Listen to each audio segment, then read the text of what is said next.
So my name is Jacob Smith. If you guys haven't been to one of these conferences where I've presented before, this is we've made the rounds with this one plenty of times. It's a project that we did a couple years back, and we've just recently finally put all the pieces of the puzzle together, so you've got this nice picture to look at, right? So I'm going to go through today and sort of break down the project, some of the technical pieces. We'll kind of blow through the hydrology stuff because this is a GIS conference. We'll get to the cool stuff, the web app, but we'll touch on it. And if you have questions afterwards, I'd be happy to chat with you guys about it. So let's go ahead and get started. So the outline for today, I'm going to go through some historical context, maybe what motivated this project, why'd we do it, the purpose sort of aligned with that. We'll go through our dam selection criteria. North Carolina has a crowd of dams, which means a crowd of dam problems, let's say. We have about 7,000, so we had to go through a selection criteria before we could just say, let's do all of them. We need to have a reason for what we choose. We'll actually touch on the hydrology, like I said, just briefly for the other nerds in the room that like that stuff. And then the web app, the product itself, the meat and potatoes, the soup to nuts, the ground truthing, what good is a tool if you can't get some ground truth out of it and see how it actually worked? And then next steps, what we're going to do moving forward. So I usually finish pretty early, or not pretty early, but you'll be done before the time slot is out, so you'll get out of here a little early, some refreshments, some breaks. So, like I said, the context, what motivated this? Well, obviously, originally, Hurricane Matthew, Hurricane Florence, right? These are the two big ones for North Carolina until recently. Hurricane Helene has actually made up the third bit that we're still working on incorporating. So tune back in, later presentation if you see me. It'll have a whole lot more data. But Hurricane Florence, Hurricane Matthew, those were the two motivators. Why? Well, because of all of the damages, right? Approximately speaking, we're looking at a crowd of damages, right? Between both storms, 10.3 billion for one, 16.7 billion for others, and these are rough estimates, rough figures. 20 inches of rainfall to 30 inches of rainfall. I mean, the big piece that we're concerned with in dam safety, though, is the 2,300 water rescues and the 5,000 water rescues, along with the deaths attributed to flooding, the 23 or the 25 and the 42, because we're dam safety. And unfortunately, during floods, if a dam fails, if it overtops and it floods, unfortunately, the flooding downstream is only going to be exacerbated by the dam's additional flow, right? And so we can't stop the floods, we can't stop the rain. However, we at our program in dam safety can identify red flags before they become one. So we can start to activate a little bit more proactive rather than reactive. And so the study purpose, when you boil it down into 3 bullets, evaluate the overtopping potential for our flood-prone river basins.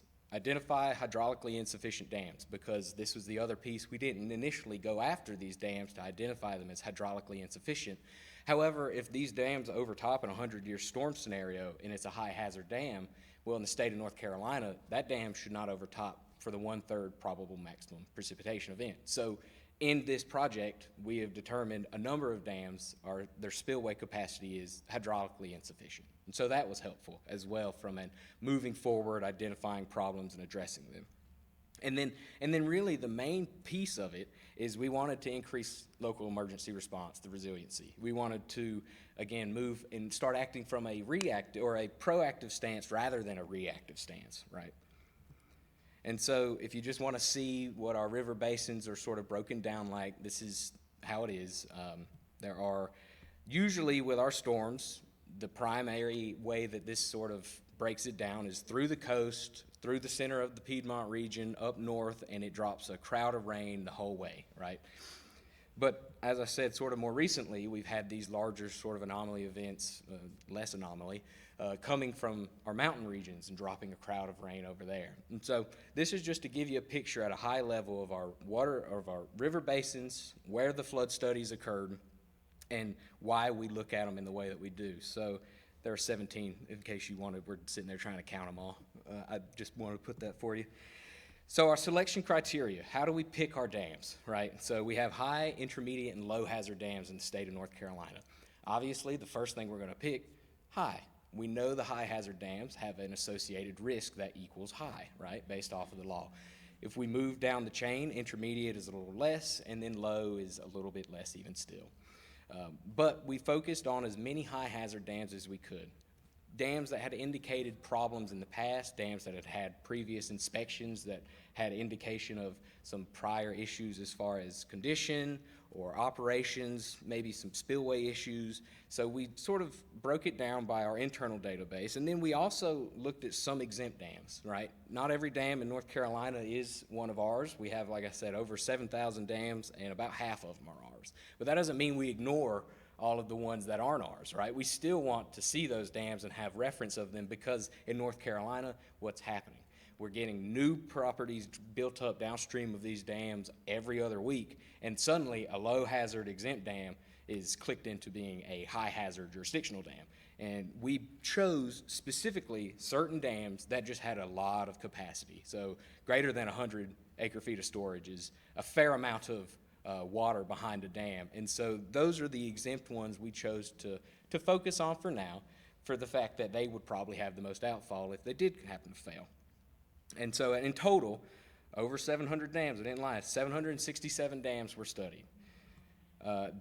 Just the little details about our dams, it's a little blurry, but sort of our size criteria. The main thing I wanted to point out here is down across the bottom to sort of indicate that hydraulic insufficiency that we were able to see is a small high hazard dam, which is a majority of North Carolina dams, should be able to pass that 1/3 PMP spillway design, right? That's just what I want to point out here, is because you'll see once we go through some of the steps that there are a fair amount of high hazard dams that unfortunately cannot pass that amount of theoretical rain. And it is a fair amount of rain, but so the hydrology, like I said, we'll touch on it just for some of the people. Heck, HMS software was used, StreamStats was used to identify the longest flow path, SES curve number, and then I put some pictures here in case you don't like the nerd stuff. You can hang out and look at all the breaches that we have. So in the bottom here, you see a full breach that has occurred across one of our dams. A culvert washed out, blew out the entire roadway. And then over along the other side there, that is where we are actually able to start implementing mitigating efforts to stop the dam, sandbags, rocks, from overtopping and failing, right? And so this is just to sort of show what could happen if we don't act and what we can do if we do act, right? And so for our overtopping study, the main key, the main thing, the meat and potatoes, is the 24-hour duration event with varying return periods, right? So what does that mean? Let me just skip that. That's a bunch of technical. The web app tool. So bringing it all together, we're going to utilize some filters, some pre-existing filters that I made before I let the tool go live. We're going to identify the dams. We're going to operate from a top-down perspective. And then we're going to notify any owners, engineers, right? If we say, hey, your dam is indicated as a possible overtop coming with the amount of rain, can you go make sure your spillway is clear of debris, right? Make sure your trash rack is clear of debris. If there are any trees that may have already fallen down since our previous inspection, maybe let us know so we have a better idea from the central office. Put a star beside this one, right? There's a star, and now we've gotten in touch with the owner, the engineer, who's given us a bit more context, and now we know we're getting a better picture before the picture comes down, right? And so this is the back end, the attribute table. So I want to show you how this looks before we get into the tool. But we have our different return periods. So we have our 25-year, our 50-year, our 100-year, so on to the 1,000-year return period, each for the 24-hour duration. And so these two blocks, through the separate filters, you'll work this way. So that is to say 6.36 inches of rainfall equates to the 25-year precipitation event based off of the data for that dam, right? That equates to a negative value for the 25-year overtopping value of negative 0.2. So this is where it all starts to come together. A negative value per the rainfall would indicate freeboard below crest of dam. Positive values begin to indicate overtopping. And so 8.04 inches of rain for that 100-year rainfall scenario has been described by the data would equal around a foot of overtopping, and so on. 11 inches to 2 foot. And once we crest 2 foot above a dam, we're starting to really have some issues, right? And so from this tool, we can see, well, around 6 inches of rainfall, we should probably go ahead and start mobilizing some resources. We're less than a foot below the dam at 6 inches of rainfall, right? And so this is kind of how it all comes together. So the best way to sort of break it down and show you guys, I think, is through an example scenario. So this is, buckle up, hurricane's coming. So central Piedmont region and the western mountain region are expected to receive inundating rainfall. This is a very standard scenario. Rainfall will be between 5 and 6 inches, and the rainfall will be expected to last 24 to 72 hours. All right, this is about as good as the tool gets. So you click it, you follow the link, what do you see? You see a crowd of dots with a bunch of different colors, right?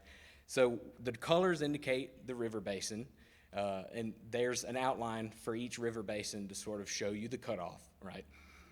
But it's a lot of data, right? And so we need to start whittling it down, trying to find the areas that are of concern, because keep in the back of your mind, we just got a call from EOC saying this storm is impending, it's coming, right? We need to start getting some data as fast as we can so we can start mobilizing. So the first thing we're going to do is we're going to go to our precipitation filter. If you remember the back end, that's where we had those 25, 50, 100-year values, the rainfall measurements. So we'll get a predicted rainfall amount. For our particular scenario, 5 to 6 inches is what we've been given.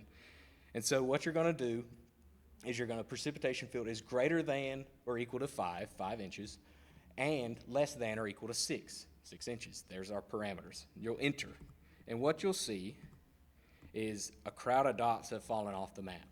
Well, now we have a span across the central region that indicate, well, per the data, these dams may see that amount of rainfall. That's not to say they might overtop, but that is per the 24-hour duration for any one of the return periods from 25 to 1,000 year. That dam could expect to see that amount of rainfall, right?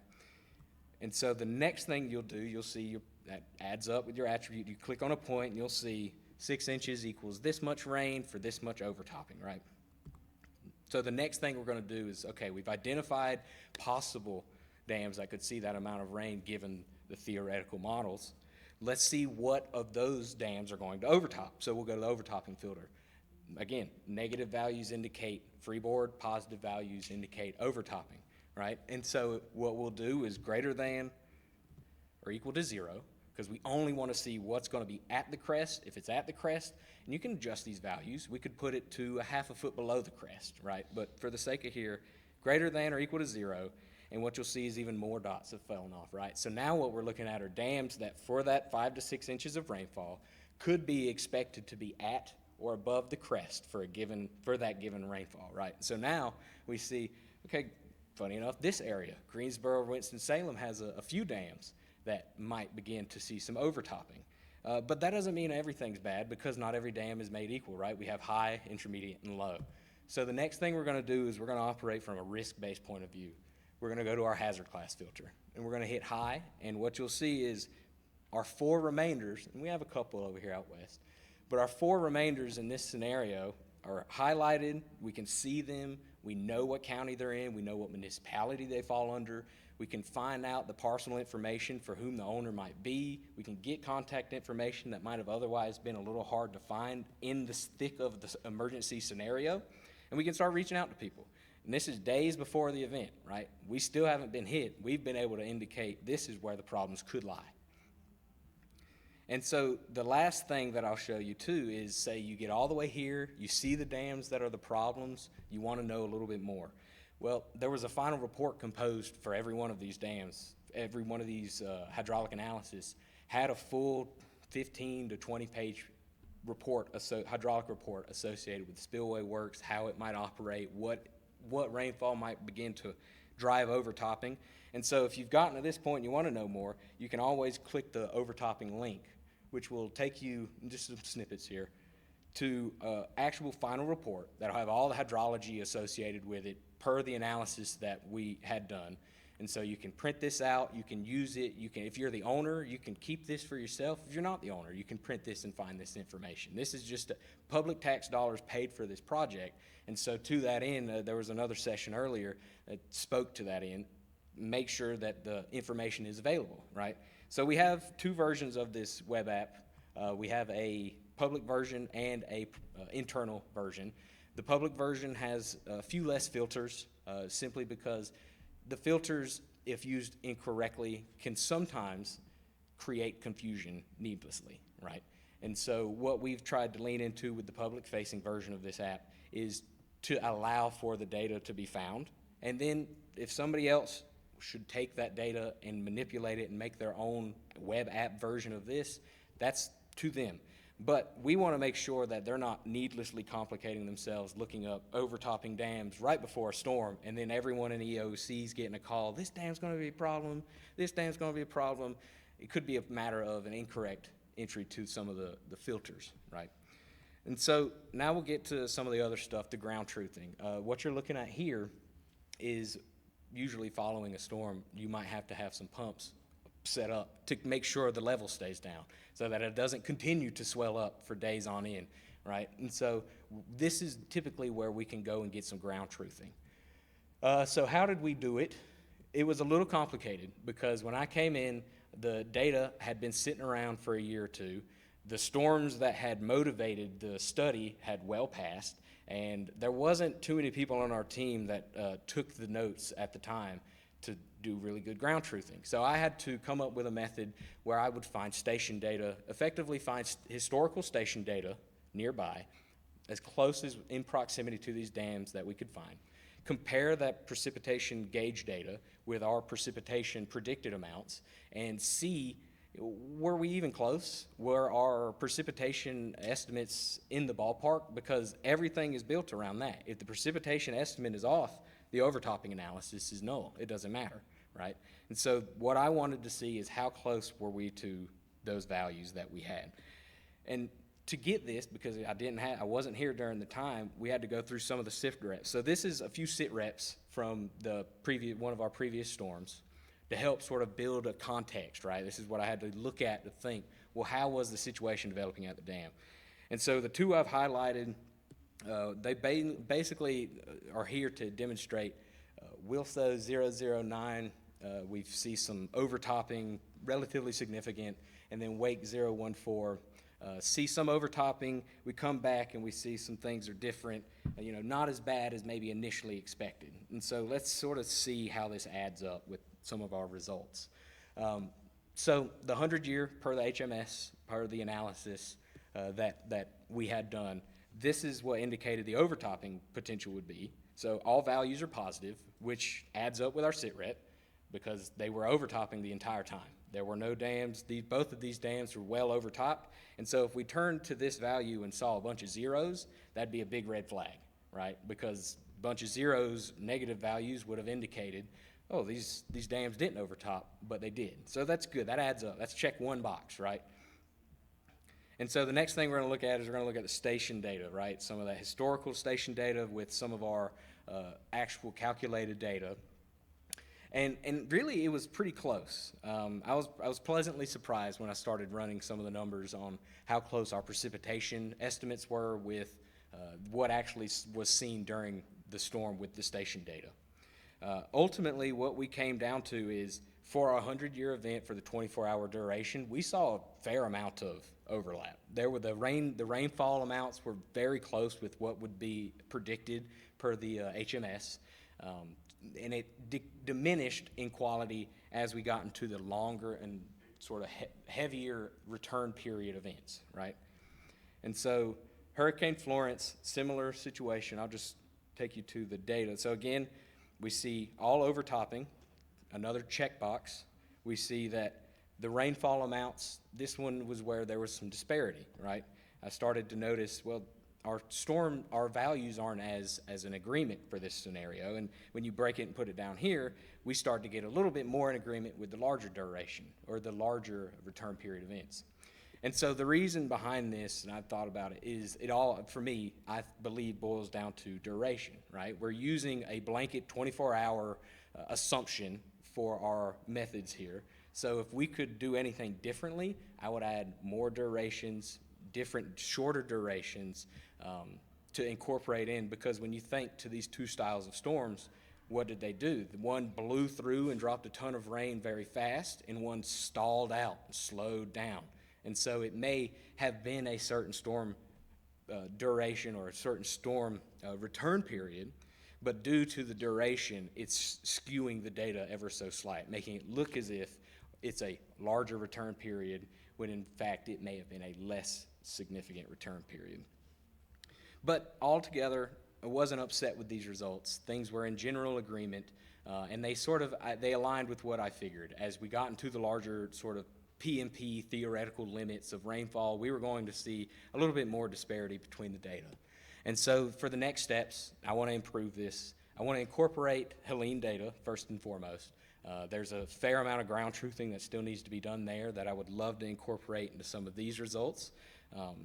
We need to incorporate, we're doing a probable maximum precipitation study update for the state of North Carolina, and it's going to have a fair amount of updated values that I would love to also try and incorporate into this data set.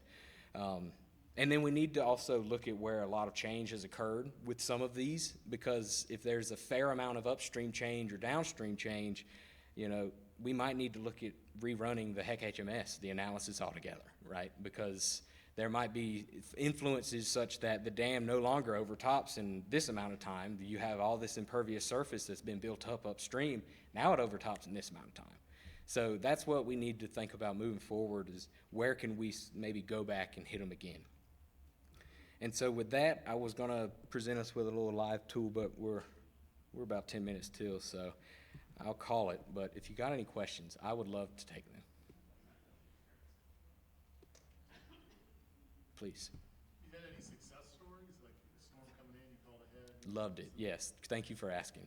Tons of success stories. So if anything else, even if the data were off completely, what it has done for North Carolina dam safety and our team inside is it has given us more confidence, more teeth to reach out to these owners and say, hey, are you taking proactive measures?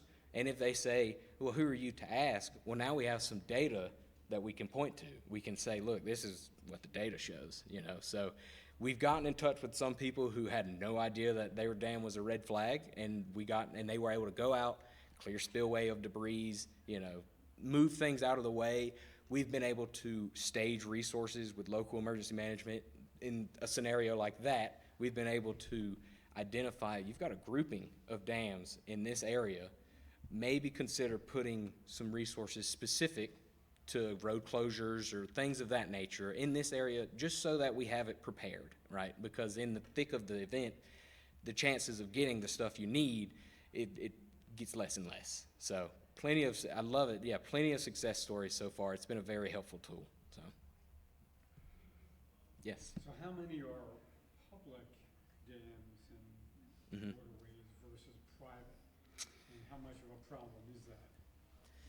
So most of these done in the study are privately owned dams, which does incorporate another level to things, right? Your municipality, your city-owned dams, you can get in touch with them more easily and they can maneuver a little bit more quickly versus your mom and pop farm-owned dams. Oftentimes, we've found there are some dams that might be a red flag, and we reach out to these people and they're like, oh, they don't live there anymore. You know what I mean? So that certainly does create an issue, because there's less accountability for these smaller privately owned dams versus your larger sort of municipality public dams. Yes. Does this study take into account like the shape and size of height of the dam and spillways, or also include like the structural integrity of the dams? Because I know funding wise, maybe some of these dams they might not be able to check, hey, is the concrete still good? Or Yeah. things like that. So from a geotechnical point of view, we didn't really get into the structural pieces of the dam, the components there. We were more concerned with the spillway works, how they might operate. So we did go out for all of these dams. There was a survey done at all of these dams to confirm dam height, dam crest, spillway capacity. Was the spillway as it is in the as-built is it still there? Is the riser broken off? You'd be surprised, right, what we've seen. So, yeah. Please. Do you have anything, any tools kind of like finding where, like, if a dam failed, like maybe the impact So, like an inundation zone, so where it would go. So yes, hot button topic inundation zones are, especially with dams. We have certain data layers that have inundation zones available. However, the impacts and the zones themselves, they are limited to the emergency action plan, which is with the owner and whomever they might choose to share that with, right? Obviously, local emergency management. But legally, there is no easy way to share all of the inundation zones at a high level across the state right now, right? There are certain laws in place that prevent us from doing that. It gets in the weeds, but we're asking right now, we've proposed some language to try and help some of these smaller dam owners that maybe don't have the resources to create those inundation zones. But it's in the works, yeah. We do have it. Hopefully they can give us the go-ahead, and then it's as easy as I just need to flip the switch, change the permissions, but. I was gonna ask that same question, but I'll ask a different one. Do you guys incorporate, anything with regards to like sequential storms? I know with the leaves, part of the issue there, but there's so many severe storms before the major event. Look at existing water surface elevations. I would like to. That's another limit of this dam, or of this tool, right, is we have to take into a crowd of assumptions. Now, that's where, when I see that there could be a red flag, I reach out to the owner, engineer, operator, and they tell me, well, the water level is actually pretty high. You know what I mean? That's where I try to get that information sort of firsthand. So then in all of my assumptions moving forward, that is a base level assumption being made, right? And we can put that in the notes, and we can make sure that everyone using the app moving forward has that same understanding of, oh, we got in touch with this person, the person indicated the level is about a foot from overtopping already, incorporate that into your considerations. So, if there are no more questions, or if you have some and you want to find me later, please come give me a shout. I like to talk about this stuff. Thank you.